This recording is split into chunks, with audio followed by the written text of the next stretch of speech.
What's going on, guys? It's New York Prepper here.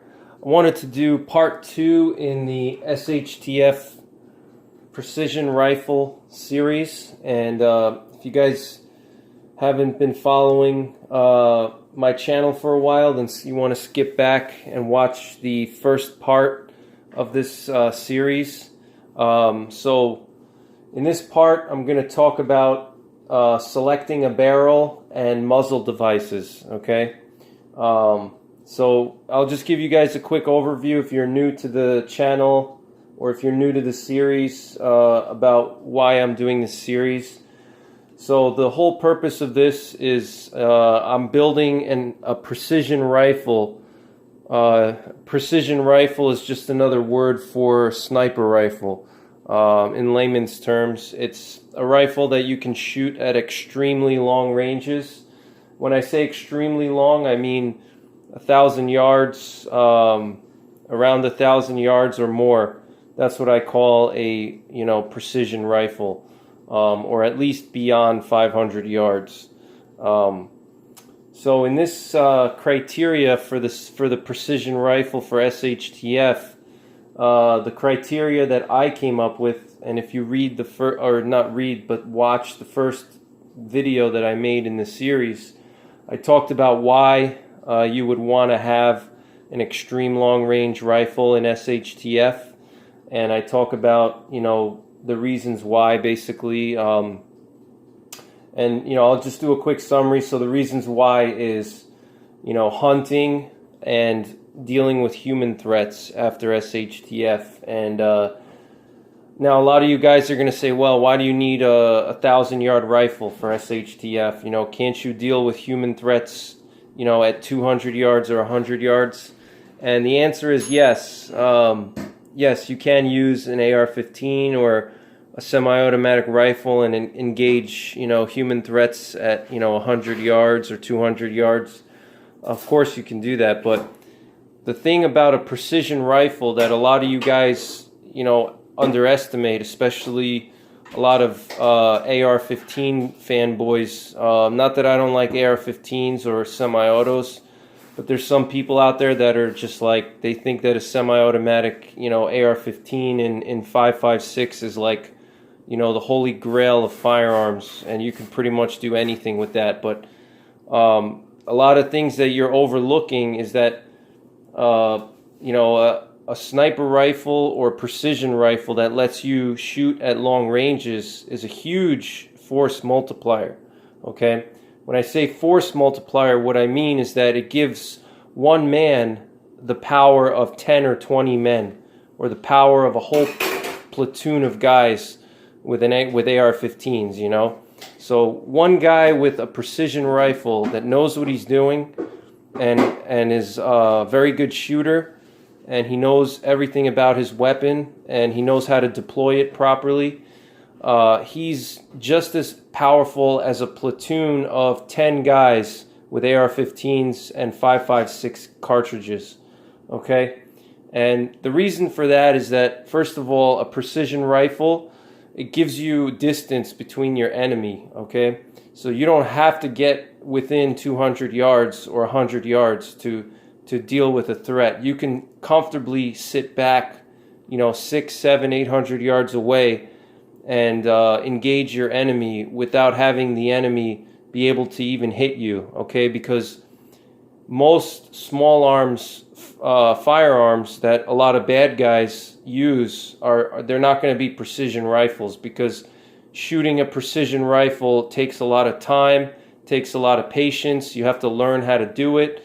You have to practice with your weapon. You have to know how to build a good precision rifle. So most bad guys are going to probably be shooting, some type of AK-47 or AR-15, in a common small arms caliber like 5.56 or 7.62 by 39 or something along those lines.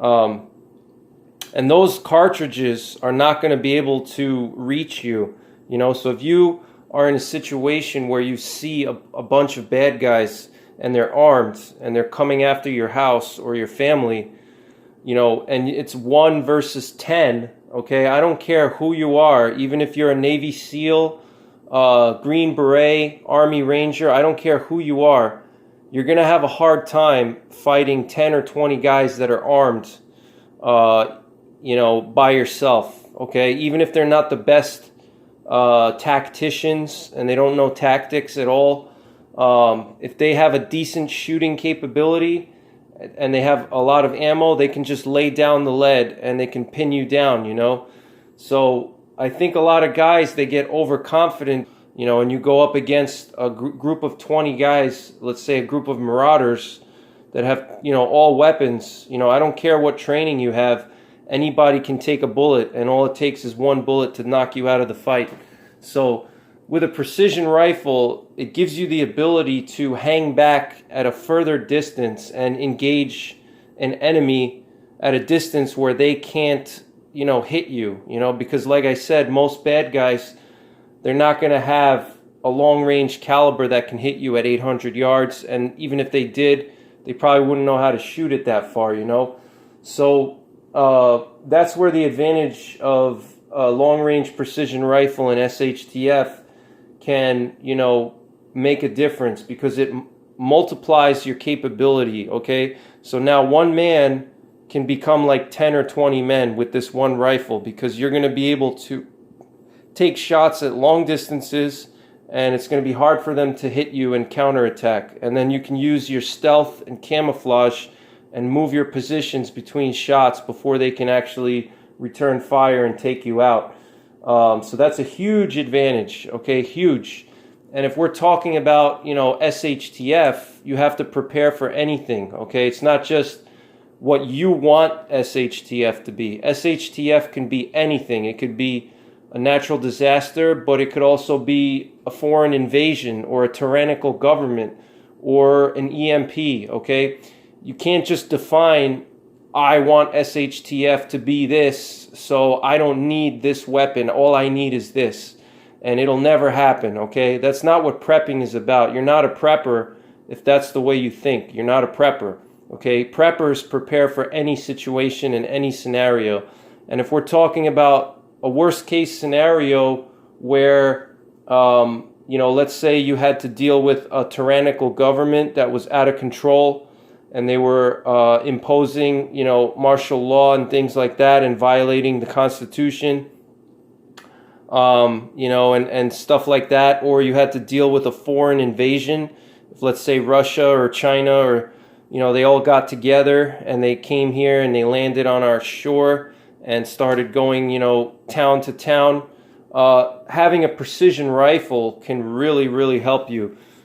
Because it multiplies your capabilities, So, like I said, one man can become like 10 or 20 guys, And we could only look at historical examples of this. We've seen in the Winter War in Finland, right before World War II, if you guys aren't aware, Finland was invaded by the Soviet Union, okay? And there was one famous sniper, his name was Simo Häyhä, and he was just a local farmer and a local rancher in Finland, and he grew up hunting reindeer, okay? And he had a bolt action, I think it was a Mosin Nagant. I don't remember exactly what rifle he had, but he basically was a good shooter because he was a hunter. He grew up hunting reindeer and different animals in Finland, moose. So he was a good shooter, and he was good at long distance shooting. And when the Soviets came, he took it upon himself to fight back. And with his one rifle by himself, he was able to totally prevent certain areas from being invaded, because the word got out that there was this crazy sniper, hiding out in the woods and waiting for the soldiers to come through, the Russians. And they didn't want to go there because they knew he was waiting for them. And they knew that at any time they could be shot in the head and they could die, or they could be hit in the chest, and that's it, So they, it denied a lot. By himself with his rifle, he denied a whole area, all right? Just one man with a rifle, he was able to scare a whole platoons of, invading troops from coming in, all right? So that's where it comes into play, it multiplies your capability, and it can deny access. You can use it to deny access to certain areas, and for psychological warfare. You can mess with people. If there's, let's say, a group of marauders that are coming through your neighborhood, you can shoot at them from a long distance, and you can even just shoot at the ground near them, and they're going to get scared, and they may not even come back, all right? Because nobody likes to be shot at and have bullets whizzing by, not knowing where that's coming from, and not being able to return fire, and it's scary. So, you could even use it as a deterrent. If you have marauders coming through, you can overwatch your neighborhood from a safe distance, and you could use it as a way to deter the marauders, okay? And it will give you a force multiplier, all right? Because like I said, if God forbid, if there's a large group of marauders and you're by yourself and they surround your home,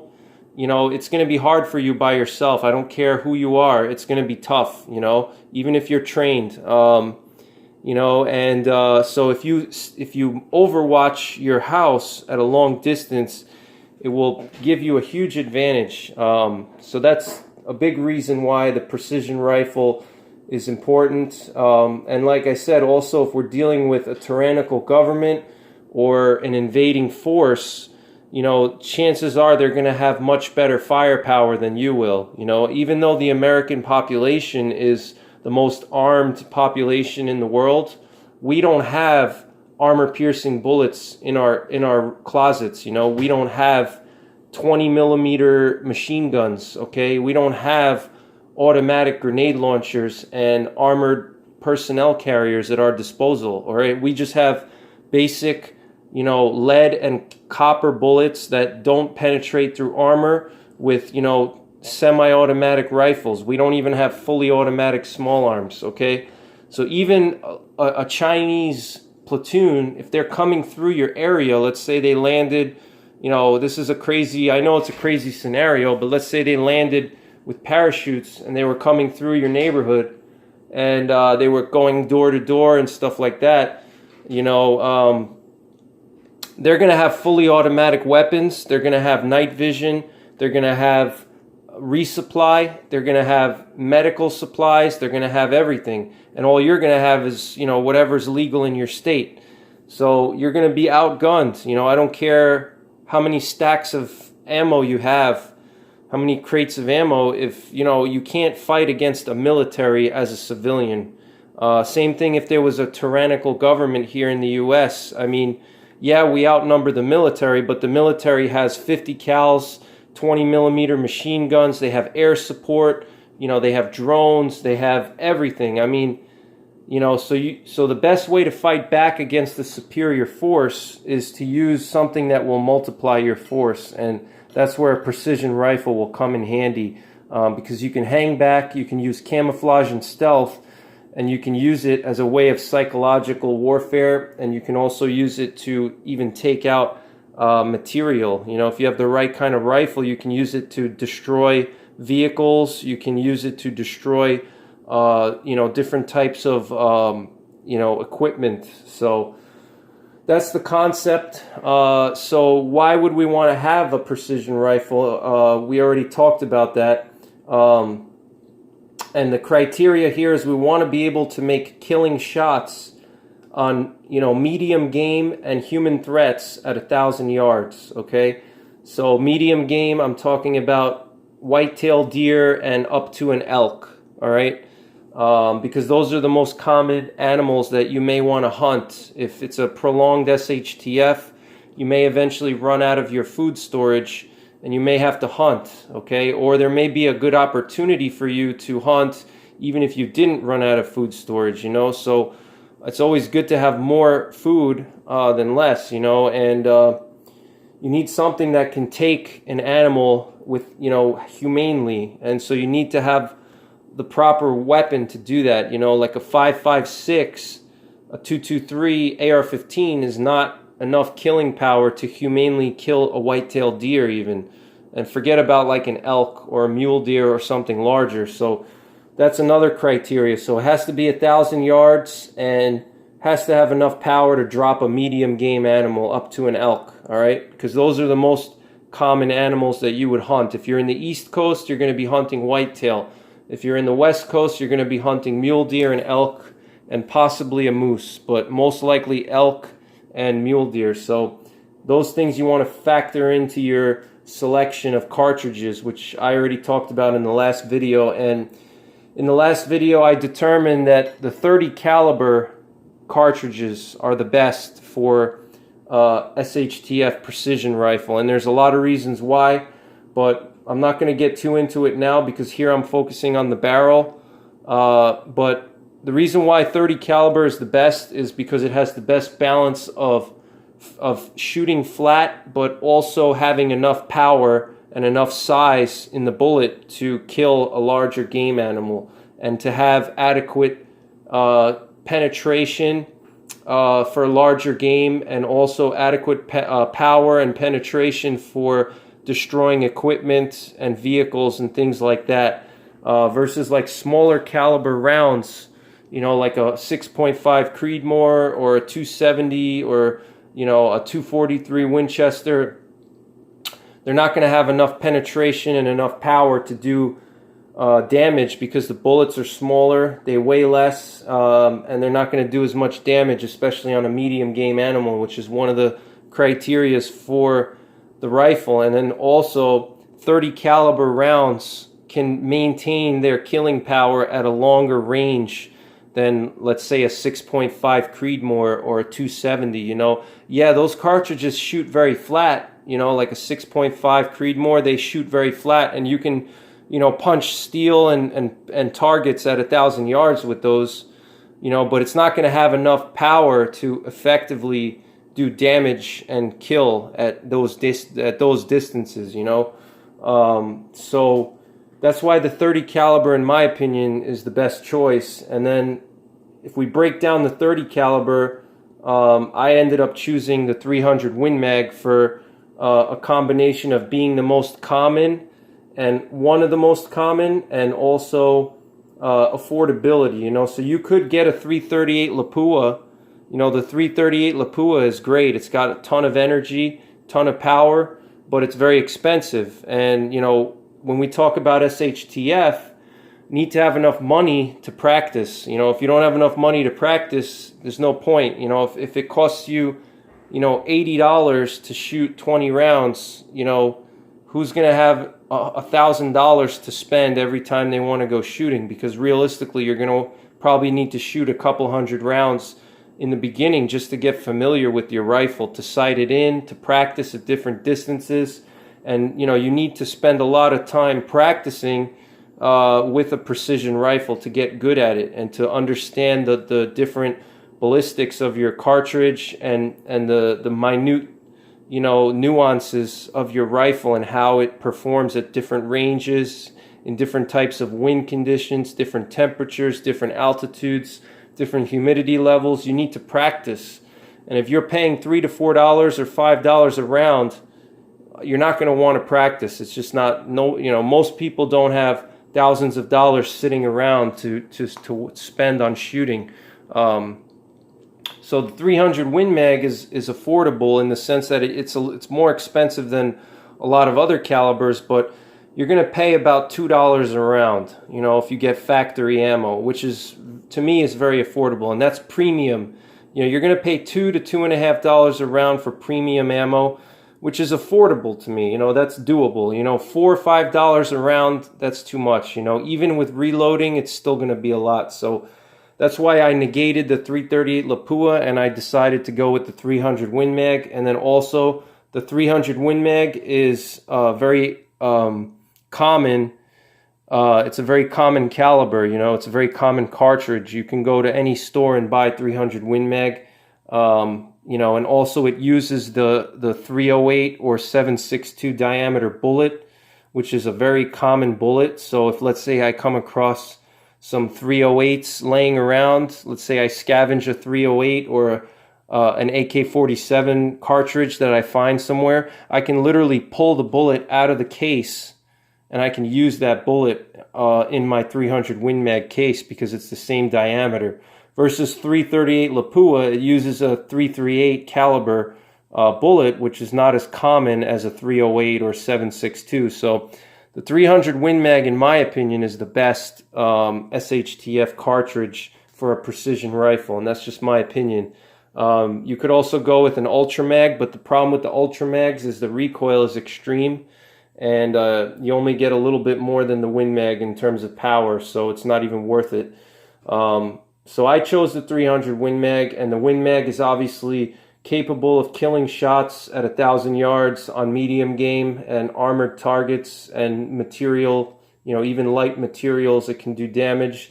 You can shoot a 240 grain bullet nowadays. They have the Sierra Match Kings 240 grain bullets, so you can go pretty heavy on them. And the U.S. Marine Corps uses a 300 Win Mag for their snipers, so it's obviously proven in battle, Chris Kyle used a 300 Win Mag. That was his favorite rifle, was a 300 Win Mag, because it had the best balance of power, but not being too powerful where it's unshootable and hard to shoot because the blast and the recoil. Moving on from the concepts now, I spent way too much time on that. Let's get into barrel selection, because that's what this video is about. So I already talked about the stock and the action here. So if you go back and watch my video, the first part, I'm using a CZ550 375 H&H receiver. And the reason I chose the CZ550 is it's a very solid receiver. It's very affordable. And it has the Mosser claw for controlled extraction, which is important in my opinion, in a possible, combat situation or bad weather. An SHTF rifle is not going to be maintained as well as even a wartime rifle, because during war, if your rifle breaks, you go back to base and they replace it, versus if you're in SHTF, you don't know when you're going to be able to fix your rifle. It's not like you're just going to be able to go to your nearby gunsmith and just buy a new whatever part that broke, So you want something reliable, and the controlled round feed of the Mosser, with the claw extractor on it, provides, the ability to extract cartridges reliably, because you have this non-rotating claw here. And so when you extract a cartridge, the claw here, it grips the base of the cartridge, so it's controlling it the whole time, from the time it comes out of the magazine box until you feed it into the chamber, and then through the whole process of extraction, it's grabbing a hold of the rim, okay? So no matter how you maneuver, if the rifle is on the side, if it's upside down, it's going to be holding the base of the cartridge. So that's a very good thing to have, especially in a panic situation where, let's say, somebody's shooting at you and you're moving around and you're on the side, or you're in some kind of a field expedient position, a hasty firing position where it's not fully flat and stable. You want to make sure your rifle's not going to jam on you, So that's something to think about, especially because you're not going to get air support, you're not going to have resupply, and you're going to be on your own. So you want something that's reliable, and these actions are designed for dangerous game. They're for Africa, okay? So they're extremely rugged. They're made in the Czech Republic, but they're made for safaris, okay? So they can handle abuse and high pressure cartridges, like a 458 lot or something along those lines. 458 Win Mag, they're built for high pressure cartridges. So these are very rugged and affordable. I bought the Action for like $600, which is very affordable compared to some of the other ones. So that's why I chose this Action and the Mosser controlled feed. I think it's the best choice for SHTF. If you're a sniper and you're going on a mission, it's different, okay? If you're in the Marines or something like that, you can get away with a push feed and you don't need the claw extractor, because you're going to be taking one shot and then you're retreating and you're going back to base, you know. But if you're in SHTF, you don't know where your base is, okay? You don't know where you don't have air support, you don't have any kind of support. You're on your own, so you may have to get into firefights with your rifle. It's not just, you know, stalking up to a position, taking out one or two guys and then retreating and going away and hiding. You know, it's more than that. It's, you may have to actually engage multiple threats, and you need something reliable, and push feed is just not reliable in that situation. So you know, and I also chose the internal box magazine because it's more reliable than a box that you pop in, an external box. So that's another reason. But getting into the barrel now. So getting into the barrel, here's the barrel I got. It's from Krieger. All right, just so you guys can see, I got this at Krieger. This I ordered this a few months ago, but trying to zoom in so you guys can see the stamping here. Krieger barrels. They're known for very accurate barrels. You know, so one thing I will say, when you choose your barrel on your rifle, you want to make sure that if you go the custom route, you want to use a very high quality custom builder barrel maker. And I can only recommend two, and that's Krieger and Bartlein. I recommend those two. So if you're going to have a barrel made, go with either Bartlein or Krieger. Krieger is a little bit faster. They can build your barrel in like 2 or 3 months. Bartlein, you have to wait up to like 6 months. So getting into the barrel is one of the most important components of your precision rifle. Okay, your stock is important, your action is important, but your barrel and your muzzle device are also very important. They're one of the most, probably the most important component actually. If you don't choose a good barrel and it's not made properly, it doesn't matter what kind of cartridge you're shooting. It's not going to be accurate, and it's not going to live up to its potential. So the barrel is critical. You want to pick a very good barrel, and I personally am going the custom route. And like I said, watch the first video and you'll see my explanation. My rifle is going to be fully custom, so I'm actually going to ship this off tomorrow, and everything's going to be put together. They're going to put my barrel on the action, you know, thread it and put it in. But I like custom barrels because they're better than factory barrels, generally speaking. You can get much better accuracy out of a custom barrel, and I'll get into that in a second. But so the barrel is critical, okay? When we talk about barrels, the first thing we're going to get into is the material, all right? So you can usually pick stainless steel or chrome moly or some type of a blued steel, all right? So blued steel is just regular steel that has bluing on it. Bluing is that black stuff that makes the steel black, like this bolt handle here, okay? So you could either go blued steel or stainless, and for SHTF, I prefer stainless on my barrel, okay? The reason why is you may not have good maintenance of your weapons in SHTF. You're going to be in different conditions. You're going to be in snow, rain, humid environments, you know, humidity, whatever, you know, you may drop it. You want something that's not going to rust, all right, because you're going to be using it a lot. So stainless steel is the way to go, in my opinion. You know, so like here on my receiver, I'm not too worried about a little bit of rust because it's not going to affect the accuracy. You know, unless I drop acid and I eat away like half of the action here, I'm not worried about it. If there's a little bit of rust, it's not going to affect the rifle's performance, you know. But on a precision rifle, if you get a little bit of rust inside the bore, it could throw your accuracy off tremendously. So first thing is, for precision rifle, SHTF we're talking about here, SHTF, I recommend stainless steel. Okay, so let's get that out of the way, stainless steel. The next thing you're going to want to think about is the contour, okay, the contour of the barrel. The contour is just the way the barrel is shaped.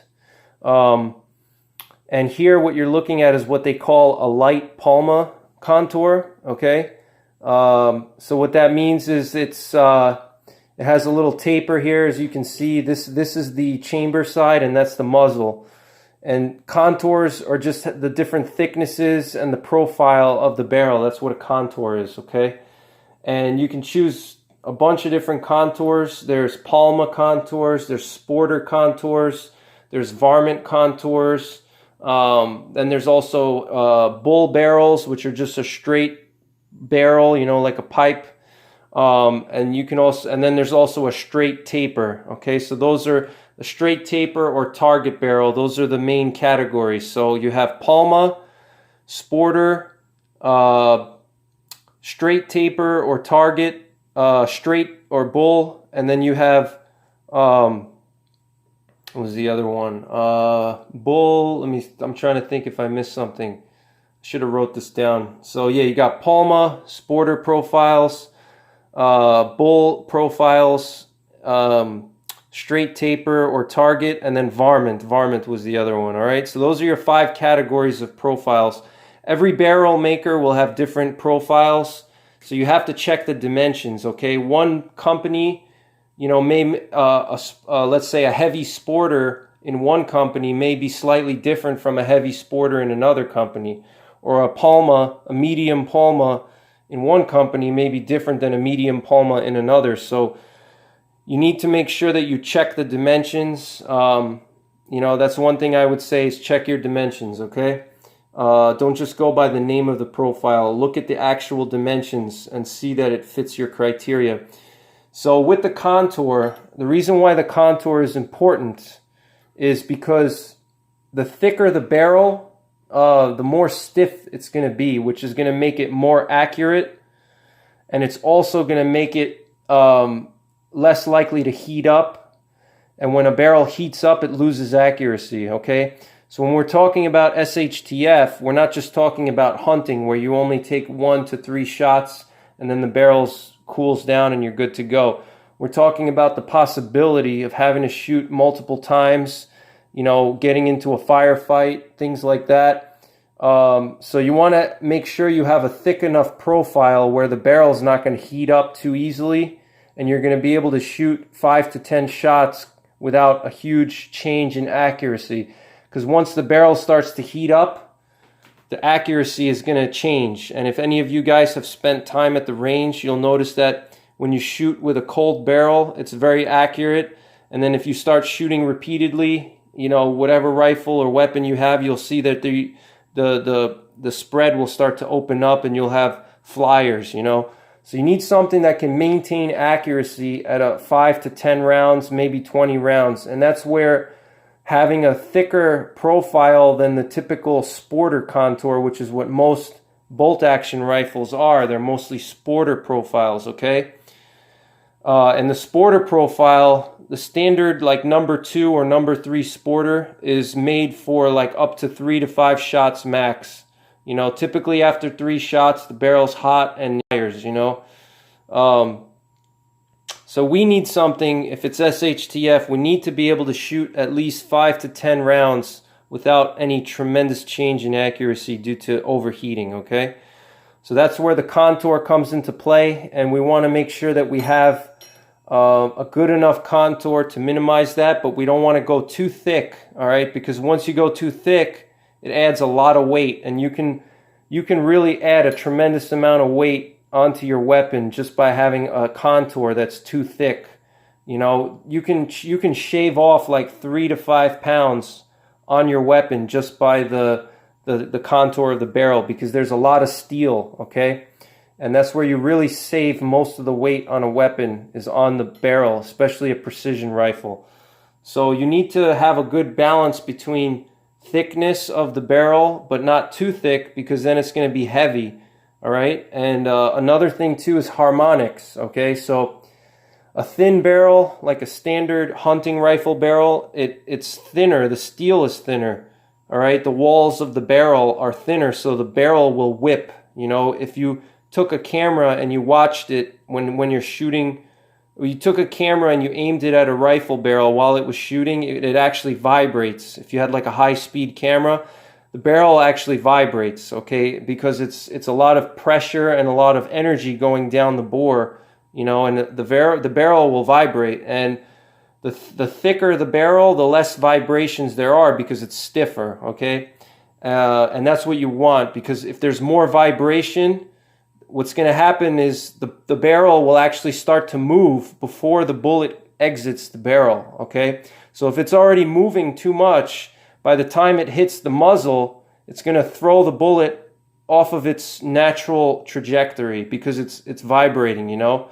Versus a stiffer barrel, it's not going to vibrate as much, and the bullet is more or less going to be traveling in the same natural trajectory down the barrel, all right? It's not going to throw it off completely. So harmonics and overheating are the two things that we want to deal with when we're dealing with contours, okay? And like I said, you want to pick the right size contour so it's not too thick and not too thin. It's got to be just right, you know, just like the Three Bears, you know. You want to have the right contour. It's got to be just right. And for me personally, I picked a light Palma on this build. Light Palma is a nice medium to light barrel profile. It's still thick. It has a 3/4 of an inch thick muzzle here, so you can see it has a good beefy amount of steel on it.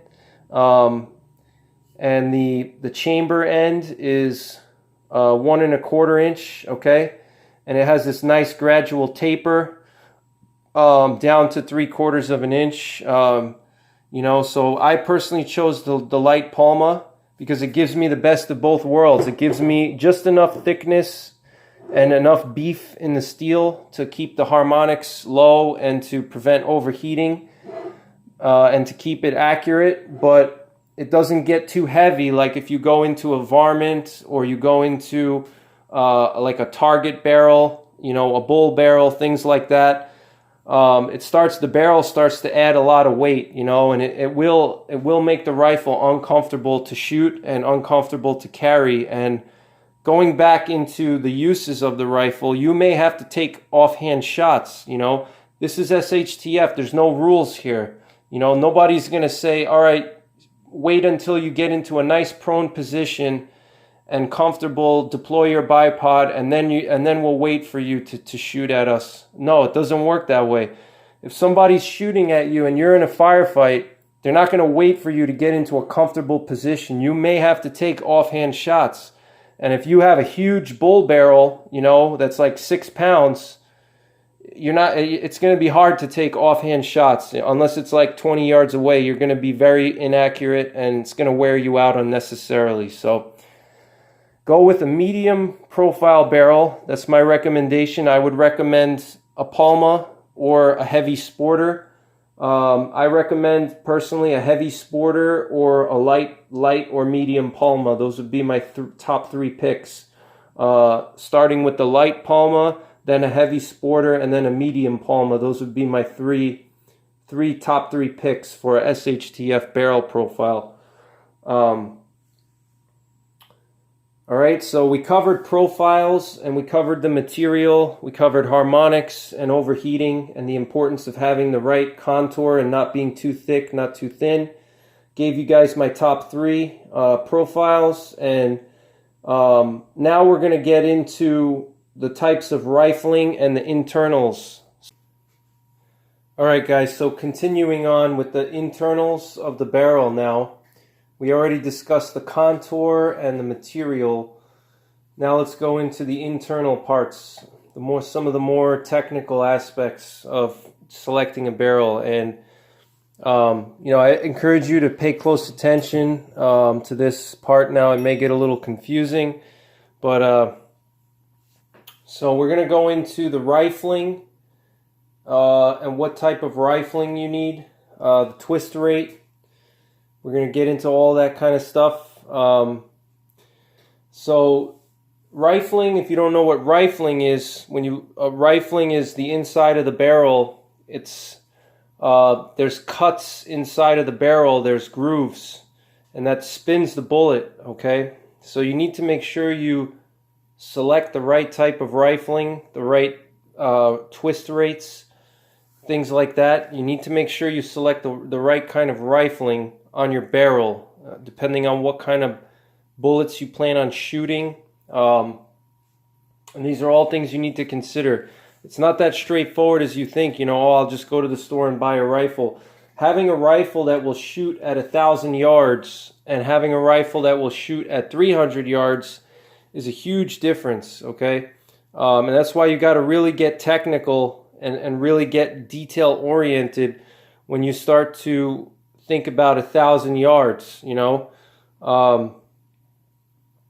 So basically, with the rifling, first we're going to talk about the different types of rifling. So to make the rifle, the barrel have that spiral grooves inside to spin the bullet, because when we spin the bullet, it's like throwing a football, okay? When you throw a football, you take your hand and you kind of move. When you throw it, it spins the football, and that makes the football go further, okay? If you just push the football, it's not going to go as far.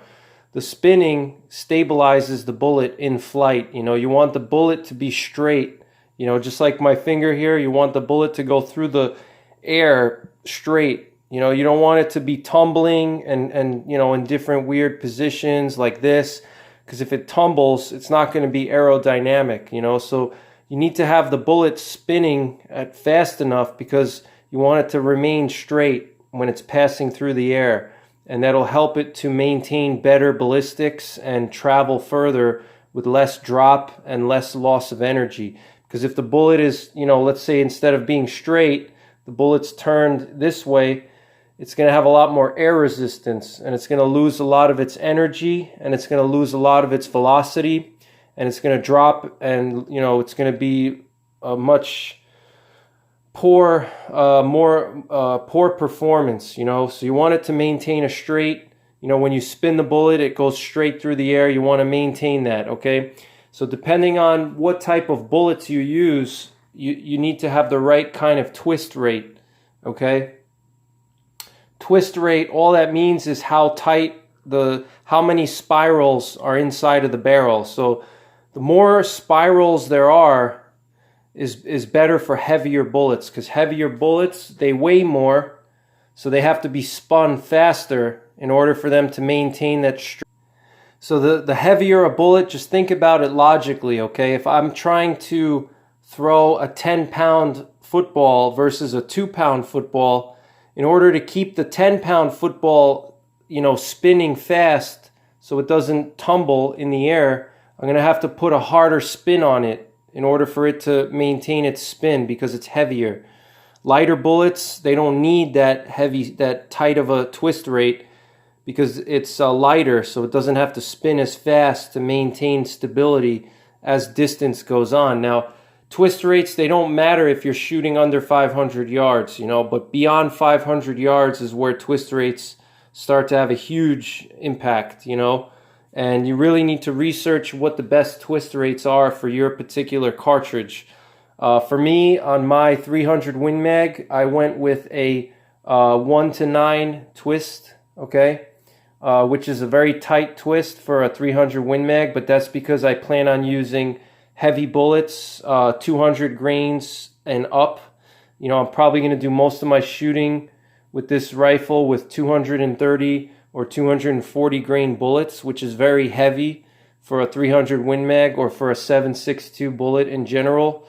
It's extremely heavy, so I want to have a very tight twist, so when I'm shooting at further distances, it maintains that straight trajectory, that straight positioning.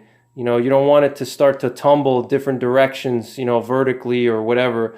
You want it to maintain that nice straight horizontal path, through the air. So this way it doesn't mess up the ballistics. Like I said, lower velocity, lower energy, and that's going to cause the bullet to drop faster, and you're not going to have as much killing power. And it's also not going to expand, so your terminal performance is going to be reduced. If the bullet starts to tumble, like let's say, pretend that this is the bullet here and it's flying through the air. If it starts to tumble and it's in a horizontal position, if it impacts the target like this, it's not going to do as much killing power, You want it to impact head on, because that's how the bullets expand. If they're hollow points, hollow points are in the front, so when it impacts, it opens up and it creates a much larger wound cavity So you want the bullet to impact straight on. You don't want it to tumble. All right, so you need to have a fast enough twist rate in order to spin the bullet and continue that forward positioning like this. If you have too loose of a twist, it's not going to spin. It's especially, like I said, up to 500 yards, it doesn't matter usually. But beyond 500 yards, and in our criteria for our situation here, SHTF, we specified 1,000 yards. You know, once you get out to 1,000 yards or 1 kilometer, the bullet starts to lose that twist, especially a heavier bullet. It's going to slow down. The twisting motion is going to slow because it's been in the air for so long. So you need to have a tight enough twist so when it leaves the muzzle, it's spinning very fast. So that way, once you get out to 800-900 yards, 1,000 yards, 1,100 yards, it still has enough spin on it so it doesn't start to tumble. All right, so and the tighter the twist rate will be a lower number. So if you have a 1 to 9 twist, that's a tighter twist than a 1 to 12, okay? Or a 1 to 10, all right? So the lower the number is a tighter twist. That means there's more spirals in the barrel. It's a tighter, there's more of them, okay? There's more spirals, I guess you could say, more rotations, more twists. All right, in the rifling, okay? So tighter twist for heavier bullets, looser twists for lighter bullets, okay? And really, you can go with a heavier twist even if you're going to occasionally shoot light bullets, but it wouldn't be recommended for the extremely light bullets, for a lot of shooting, because you may start to notice it's overstabilized, and at closer ranges, like up to 200 yards, the lighter bullets with the fast twist, they may be a little bit unstable. So, but in most cases, a tighter twist is not going to harm you. So it's better to go tighter than it is to go looser, okay? So tighter is better, and especially in our case, I'm not going to get into a ballistics discussion now, but in order to shoot at 1,000 yards or extreme ranges, you need to have heavier bullets. Heavier bullets are usually longer. Okay, and a longer bullet is going to stabilize better in the air, than a shorter bullet, So like, if we compare this muzzle brake here, it's nice and long, and it's going to have more stability. If I were to throw this through the air, it's going to be more stable because it's longer, okay? Versus this, bolt knob. This bolt knob is shorter and fatter. It's not going to have as much stability, It's a bad example, but it's the best I could do right here without having bullets on hand. But heavier bullets are going to stabilize better and have better ballistics at longer ranges, okay? At extreme ranges over 500 yards, you want to have the heaviest bullets possible for your particular caliber, okay? So for me, 300 Win Mag, I'm going to be shooting 200 plus grains when I'm going out to, 1,000 yards, because it's going to have less drop. It's going to have less deflection from the wind because the bullet is longer. When it's a heavier bullet, it's longer. So it has not only better, the shape is better, it stabilizes better, and it's less deflected, easily deflected by wind, okay? So you're going to want to use heavier bullets, and in order to use those heavy bullets, you need to have a tight twist, okay? So get yourself a tight twist on your barrel, all right? So you can shoot the heavier bullets. And, moving on from twist rate, there's the number of grooves and the type of rifling. So if you look down a barrel, you have grooves and lands. Okay, a groove is, I'll try to draw it for you guys, but it's a little bit hard to do. I don't have a piece of paper. Hang on one second. All right, guys, so I made this little illustration here to explain to you. This is the best I could do. So when you look down a barrel, all right, if you take your rifle and you look down the barrel, you'll see what are called lands and grooves. Okay, the grooves are these little indentations, and the lands are the ones that pop out. Okay, so you can either have 5 grooves or 6 grooves is most common. 5 grooves is much better than 6, especially for the 30 calibers. And most precision rifles, you want to go with 5 groove. And I'm not going to get too detailed into it, but just remember 5 grooves is superior to 6 grooves. It holds the gas better and it stabilizes the bullet better. But you have 2 types. You have regular and then you have ratchet or Russian. Okay, so they'll usually abbreviate R next to the rifling. So if it's like 5 grooves, it'll just say 5. But if it's ratchet or Russian, it's going to say 5R. Okay, so I'll write it here, 5R. Okay, and then this is just 5. All right, so they'll add the R there, and they call it ratchet rifling, because if you notice here, you look at the land, these are the lands again. I'm going to shade them in. I should really shade it in here. So this is the land, okay? The shaded in piece here. This is the land, all right? If you notice on a regular groove, it has almost 90-degree angle here, okay? On the R version, or the ratchet or Russian, you could see it has this gentle slope here, and depending on how they do it, it could either be both sides of the land are sloped or just one side, all right? And versus here, you have that sharp 90-degree turn. Now, the reason why R is preferred by a lot of people is it's easier to clean, okay? Because you have that slope here. It's much easier to get a bore brush and scrub out any extra copper deposits or powder residue, lead deposits, whatever. It's easier to clean it out when it has that gentle slope than when you have that 90-degree angle here where everything is going to be trapped in the corner here. Everything is going to be packed up in there, and it's going to be hard to get the bristles, your bore brush bristles in there, okay? So the R is a little bit easier to clean, so I recommend the R, the ratchet or Russian, okay?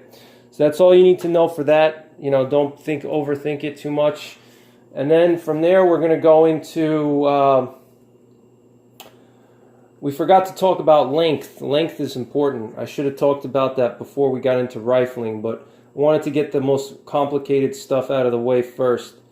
So the length is important because the longer the barrel, there's going to be a more stable bullet, and it's going to have higher velocity, okay?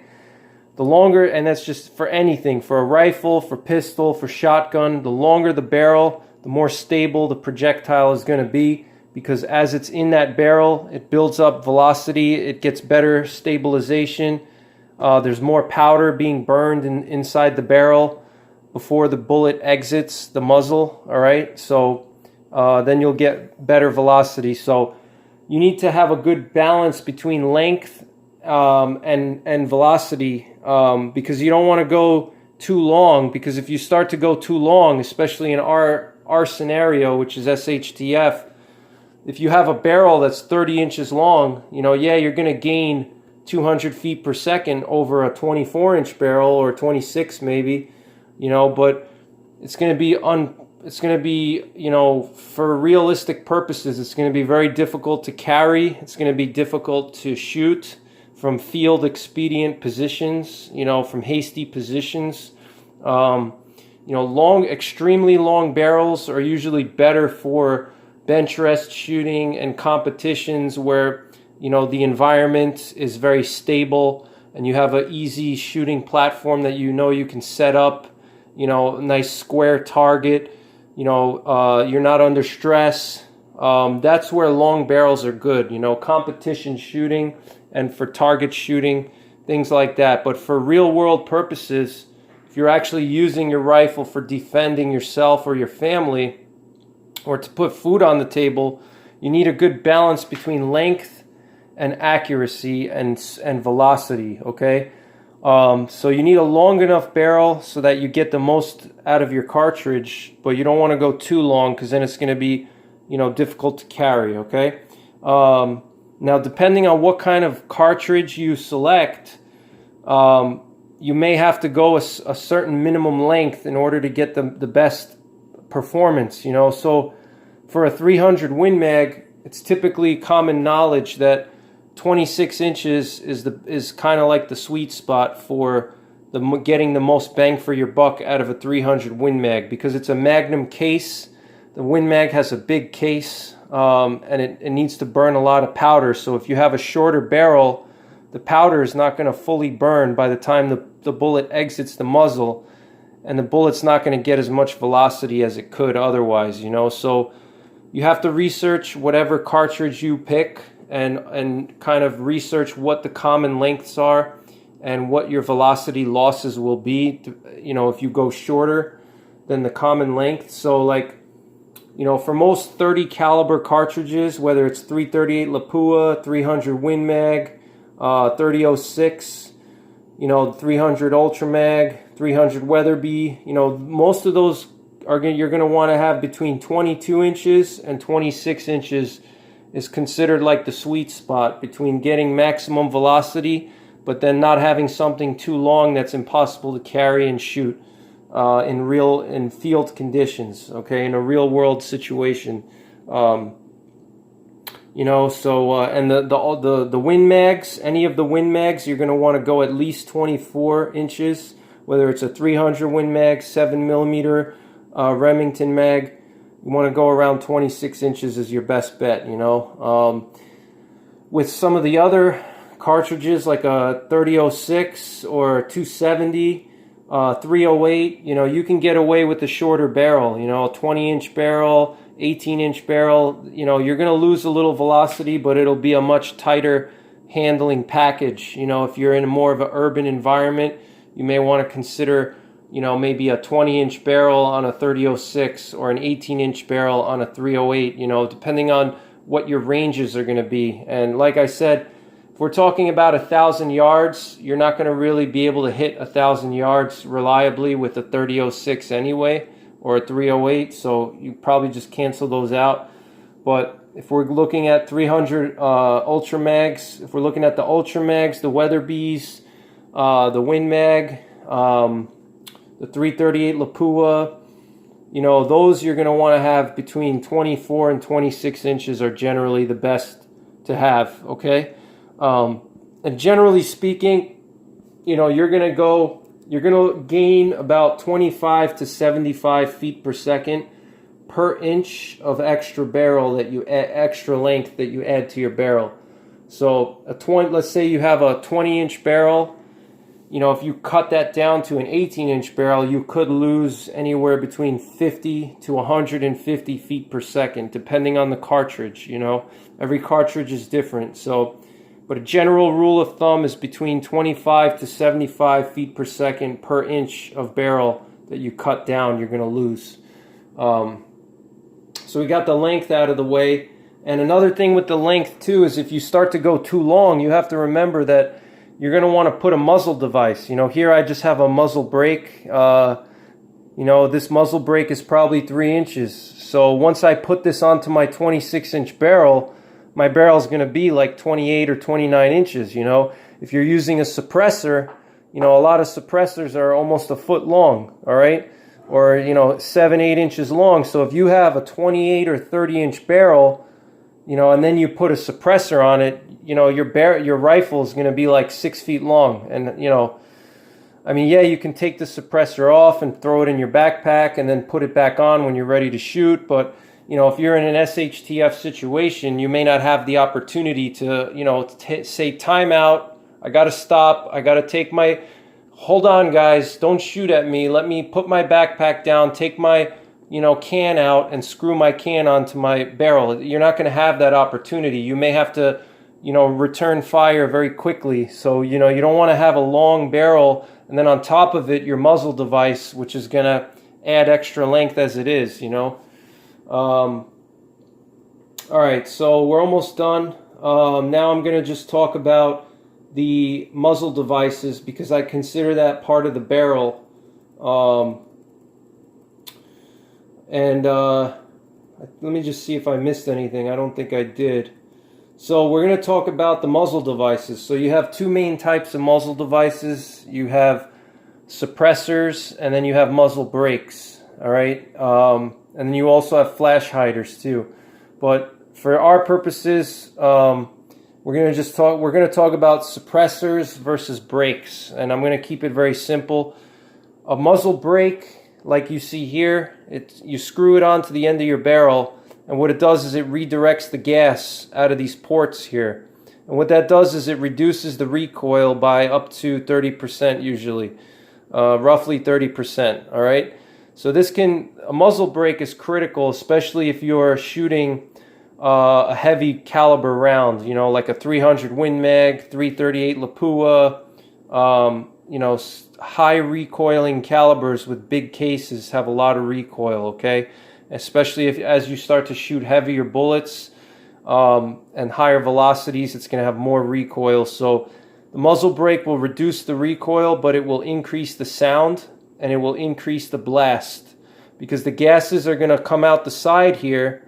So what's going to happen is you're going to get blowback, you know. So anybody that's standing near the barrel on the side, like a spotter, for example, they're going to get hit with debris and they're going to get hit with the blast that's coming out of these baffles here, okay? You know, it's just like a muffler. When you stand next to a muffler, you feel the exhaust coming out. It's the same thing. If you're near these baffles, it's the gas has to go somewhere. So if you do choose a muzzle brake, you want to choose one where the baffles are on the sides. You don't want a radial muzzle brake. A radial muzzle brake means that there's holes all around it, and you don't want that because if you're shooting, you know, long range, you're going to probably be shooting from a prone position, and if you have a radial port muzzle brake, it's going to kick up a lot of dust in front of you, a lot more than a side baffle muzzle brake like this one. So when this is on the barrel, it's going to sit with these baffles are going to be on the side, so the gases will come out the sides of this. They're not going to go down, and if they go down, they're going to kick up debris, and that could reveal your position to somebody, okay? So you want side baffles on your muzzle brake if you're going to get a muzzle brake.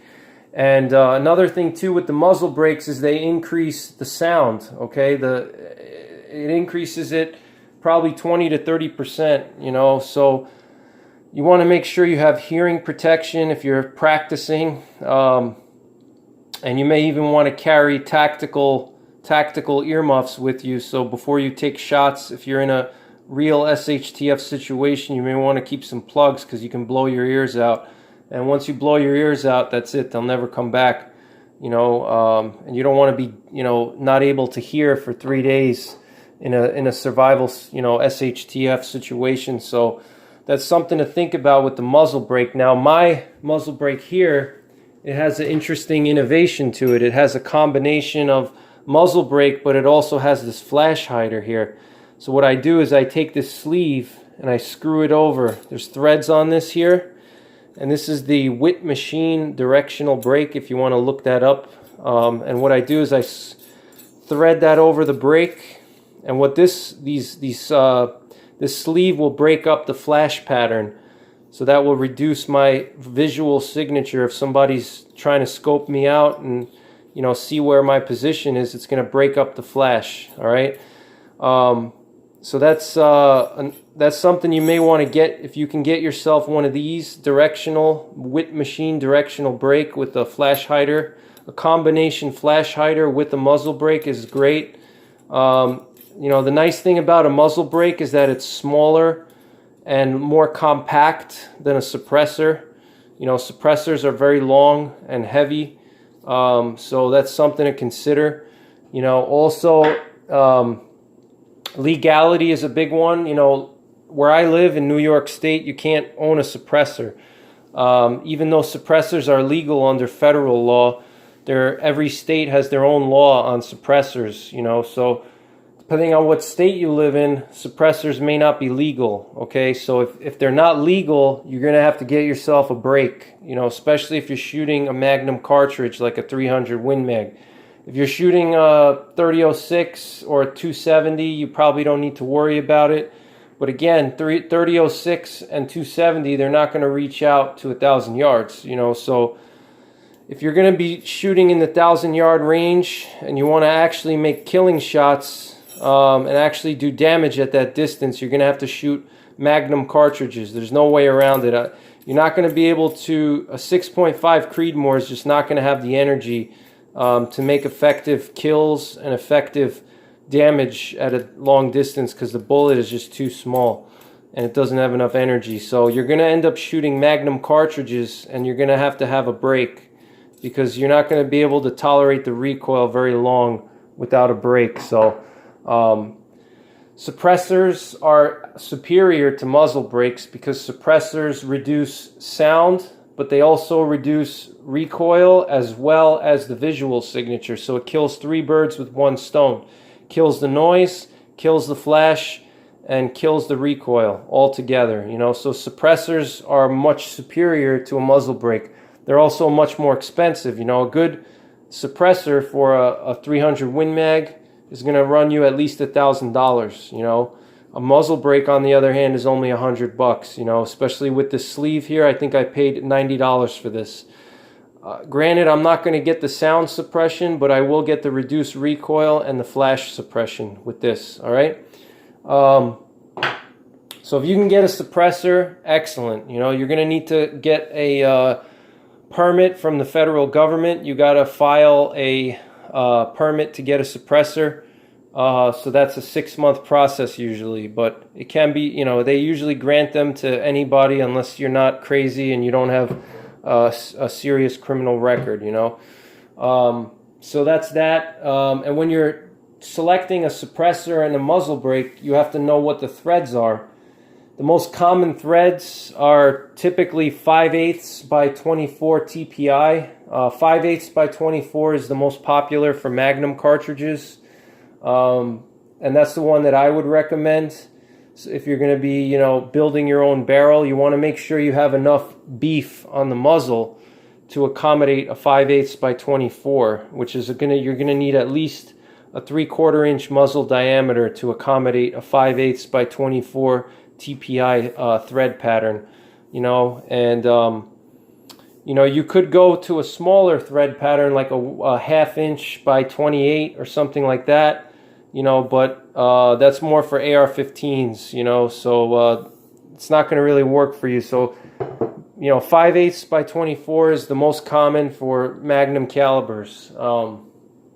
And then finally, we're going to talk about how the rifle is built, or how the rifling is made, not the rifle, the rifling in the barrel. Okay, so you have hammer forged, button rifled, and cut rifled. Okay, hammer forged, what they do with hammer forging is they take a blank here like this, they drill a hole into a barrel, they make a barrel, they drill a hole, and they heat it up, and then they slide it over like a little rod, and the rod has the rifling on it. And what they do is they take these big heavy hammers and they pound the hot barrel onto the rod, and that imprints, the rifling on the barrel. Okay, it's just a hammer forging process. That's all it is. It's just like if you watch, like old school blacksmiths from the Middle Ages. They took when they made a sword, they had a piece of metal, they heated the metal up, and then they pounded it until it was flat,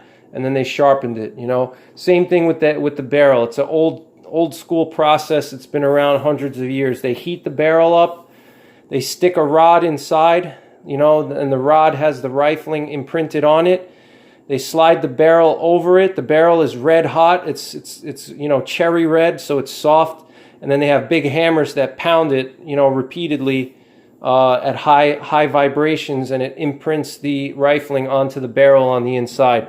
Now, hammer forging is considered to be the most durable. So if you mistreat the barrel and you don't clean it, hammer forging tends to be the most forgiving. So it's better for like battle rifles and things like that, things that are going to be abused.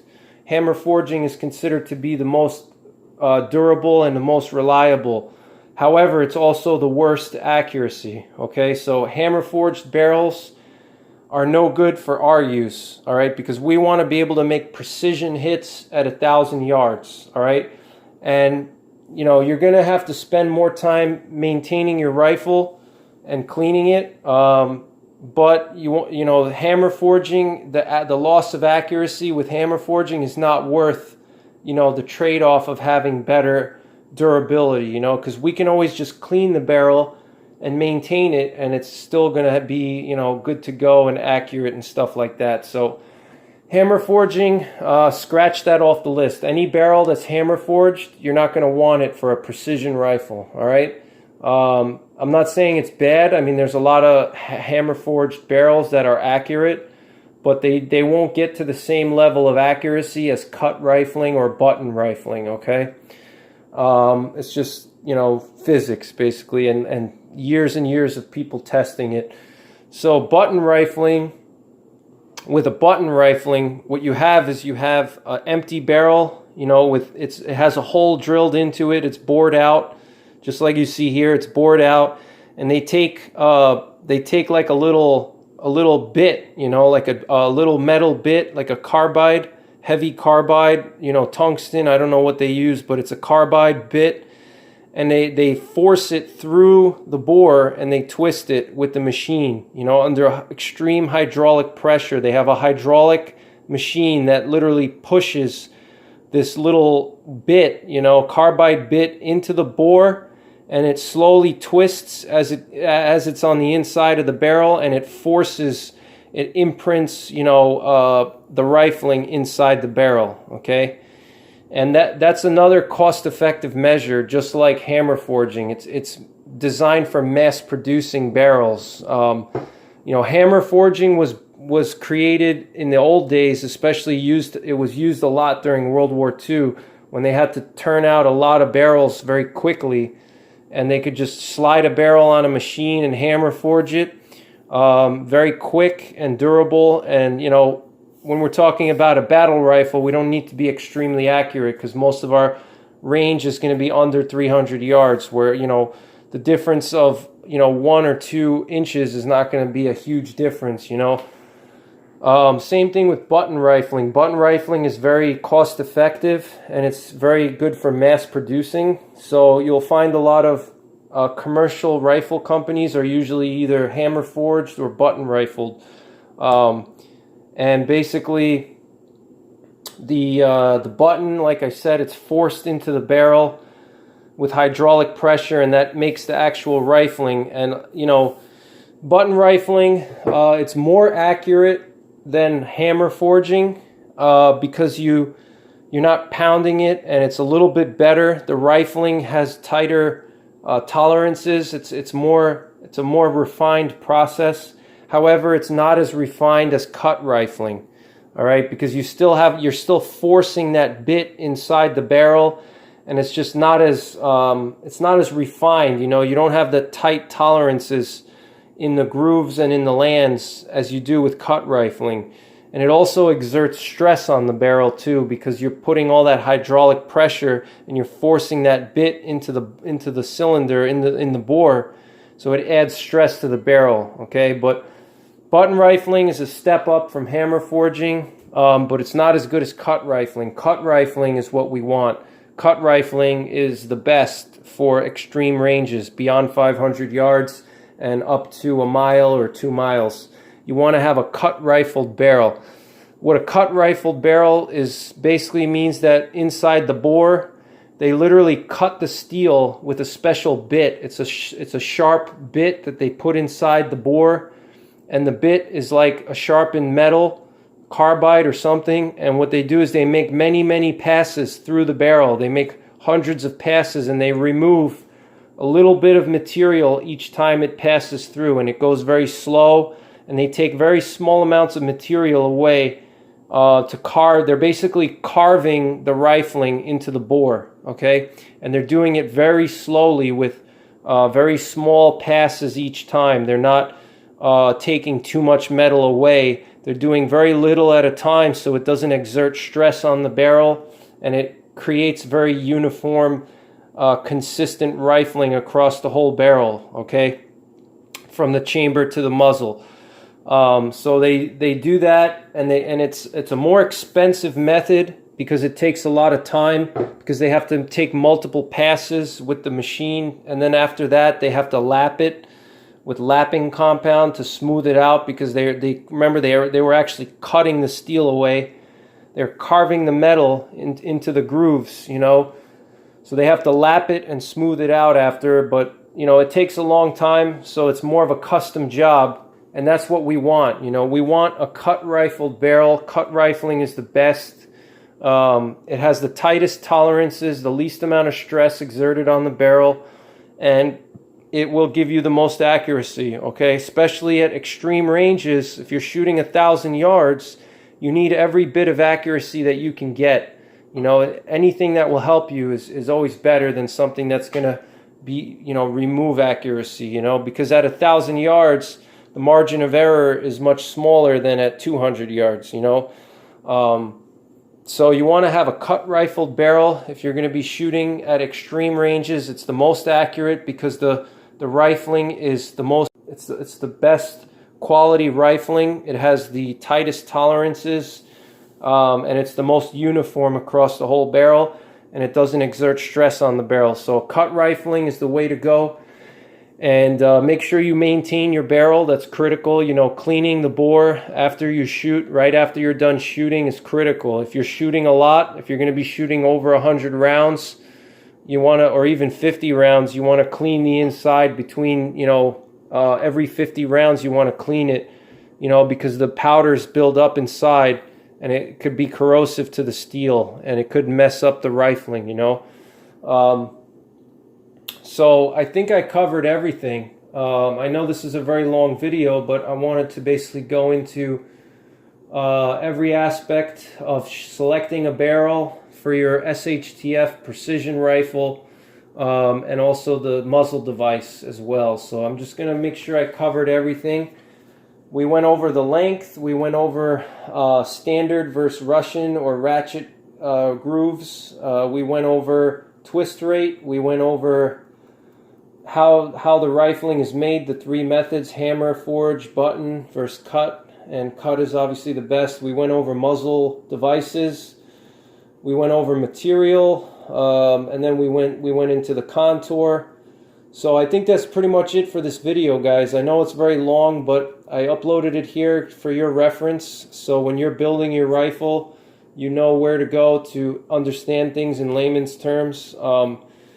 You know, I've been shooting precision rifles for a few years now, and my first precision rifle was a 338 Lapua, and it took me years to build up the knowledge that I have now, and it took many hours of reading to understand everything. And I wanted to put all my knowledge into this video and, you know, make it in an easy to understand way so you can figure out how to select the right barrel, because that's critical. You know, your accuracy is going to come from your barrel.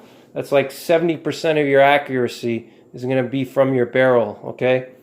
So thanks for watching, guys, and stay tuned for part 3, which will probably be the scope and stuff like that, and peripheral equipment, scope, bipod. That'll be the next video. So stay tuned, and you know, subscribe to the channel, hit the notification bell, and I'll keep you guys posted as my project progresses. And I'll take this out to the range this summer probably, so you can see it in action, and we'll see what kind of accuracy I get out of this thing. Hopefully it'll turn out well. But thanks a lot for watching. Take care. God bless. And don't forget the 3 Ps: prepare, practice, and persevere.